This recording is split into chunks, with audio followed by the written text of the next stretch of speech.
स्वामी समर्थ मैत्रिणींनो, आज आपण गोडाचा शिरा करत आहोत. चला तर करूया. याच्यामध्ये आपण तूप घालत आहोत.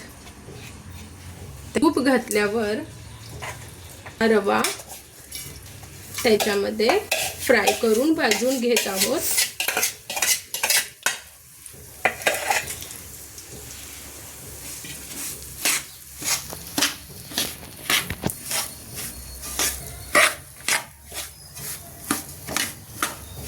छानपैकी खरपूस होईपर्यंत हा रवा भाजून घ्यायचा आहे. हा रवा आता थोडासा तपकिरी रंग होईपर्यंत आपण भाजून घेत आहोत. याच्यामध्ये बदाम, काजू हे घातलेले होते, थोडंसं स्किप झालं होतं.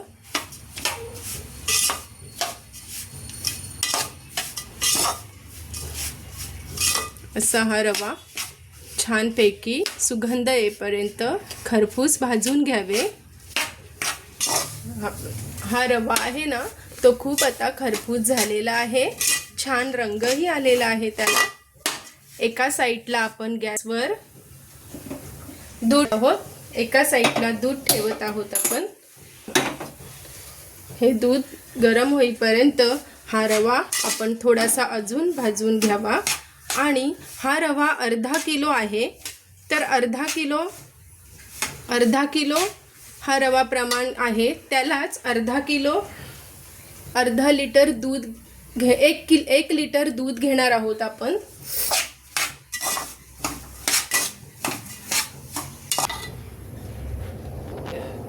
हे दूध आपण याच्यामध्ये टाकत आहोत.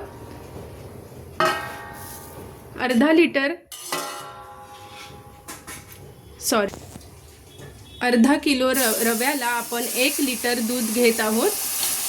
दूध गरम करून याच्यामध्ये शिऱ्यामध्ये ह्या 1 लिटर दूध टाकत आहोत.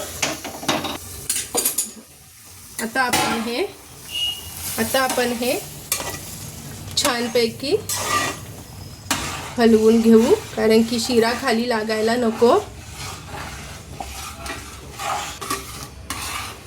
आता ह्याच्यावर झाकण ठेवून 2 मिनिटं थोडं झाकण ठेवून घेऊया. नंतर मग साखर टाकून घेऊया. आपण झाकण काढत आहोत.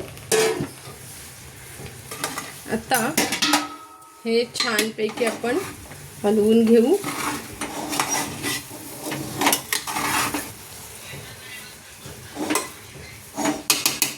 आता याच्यामध्ये अर्धा किलो रव्याला अर्धा किलो साखर टाकत आहोत.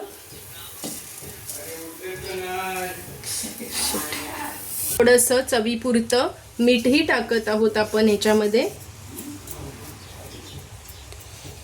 त्याच्यानंतर ही वेलची पावडर आहे आणि त्याच्यात जायफळ पावडरही आहे, हे पण आपण टाकत आहोत.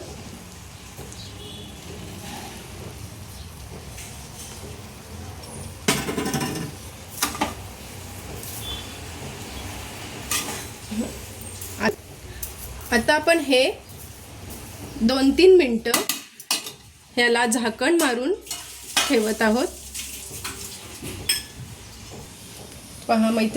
पहा मैत्रिणींनो, हा आपला शिरा अशा प्रकारे तयार झालेला छान आहे ना.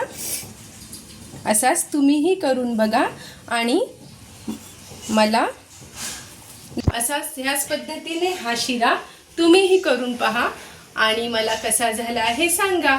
आणि लाईक, कमेंट, शेअर करायला विसरू नका.